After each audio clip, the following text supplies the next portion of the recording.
Reuben, thank you so much for chatting to us. What market trends are you seeing at the moment? More specifically for my local market, I'm seeing a big downsizing move. A lot of properties that are coming to market more recently are probably people more in their 60s and 70s that have had families grow up and now they're looking to downsize into smaller, more manageable homes. In your business, what accomplishments are you most proud of? Over the 10 years, there's a few things that come to mind. Probably one of the more specific things, last year we managed to achieve a record sale price for our local suburb in Chapel Hill. So 3.9 million. It was a beautiful big home, 1,000 square metres internally, and that sat on 2.5 acres. Wow. What areas have you seen the most growth in?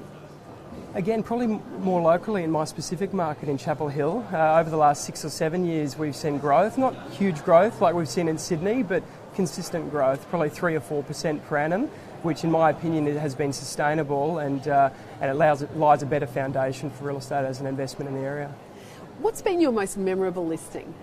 Memorable listing? Probably more relative to the people rather than the house itself.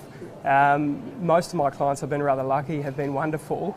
I remember, I think it was about 2 or 3 years ago, we sold a home in Kenmore for the founding director of QPAC, the Queensland Performing Arts Complex, and Dr. Tony Gould, just a wonderful man, and his wife, a wonderful lady. Yeah. What are vendors looking for, do you think, when they're selecting an agent? I think that changes and has changed over the year. I think ultimately somebody that they know, like and trust that can give them the best advice and not just tell them what they want to hear, but quite often what they need to hear to get the best price, and all relative to the market conditions that they're seeing at present when the home comes to market. Do you have a tip for achieving the best price for a vendor? Yeah, there's several things that they could look at. Probably more specifically, a big trend I'm noticing now in terms of maximising price is staging and styling a home. 10 years ago, we probably wouldn't have entertained that conversation with a lot of our sellers, but now it's almost becoming non-negotiable to maximise price. Yeah. What do you expect from your market over the next 6 months? I think we'll start to see the market slow down a tad, but I think that's what we need to see it rally again in a couple of years. I think they'll be short-lived. But my personal thoughts on where the market's travelling to, we've had good growth. I think we'll start to see that slow down a tad over the next 12, 18 months maybe before we rally again. I think overall prices certainly in my area are undervalued compared to a couple of the suburbs closer in. So we're expecting good things over the next few years. Why is now a good time for buyers and sellers?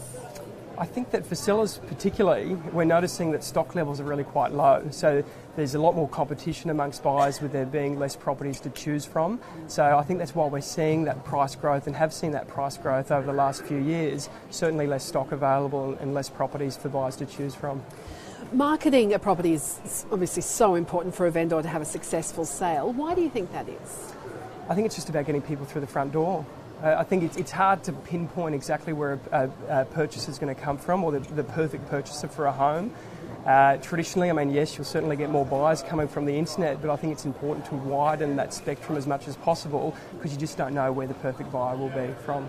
What is your goal for every vendor marketing campaign that you run?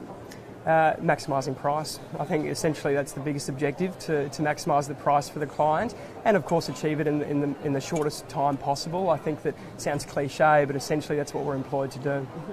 How have you generated the most interest in a property? What marketing did you use?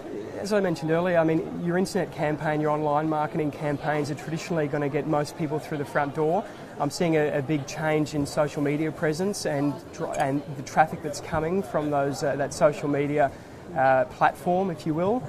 We invest heavily into local marketing through Facebook and Instagram to a degree, and we're noticing more and more people coming through those channels as well as the more traditional channels, realestate.com and domain.com. Do you place the same importance in advertising your own brand to get a competitive advantage and increase market share and listings? Yeah, absolutely. I've got a younger associate who works with me, Jack, and Jack's certainly taken charge of sort of growing my personal brand under the agency brand. At the end of the day, doing this for 10 years, a lot of people know me, not just McGrath as the brand in my local area, so a huge importance for your personal brand as well. We know 46 of the top 50 advertisers in Australia use print advertising. Yes. Why do you think that is? I think it comes down to the demographic you're trying to attract. I mentioned earlier that it's about opening the spectrum and opening up, widening, I guess, the channels where prospective buyers are coming from.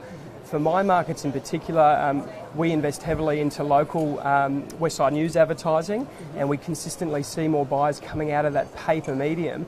And I believe that's because a lot of people are still looking through the paper for property, and they're probably more the emotional, aspirational buyer that isn't necessarily looking specifically for that home, but they'll come across the beautiful photos and the beautiful imagery, and they'll end up coming through the front door. And quite often they're the best buyers to be negotiating with as well. Yeah. News Corp and realestate.com.au often talk about print and digital being more effective in combination than Absolutely. in isolation. What are your thoughts on that? I think it rings 100% true. I think that it's not about a buyer seeing a property in a particular medium, it's about the whole experience that they have.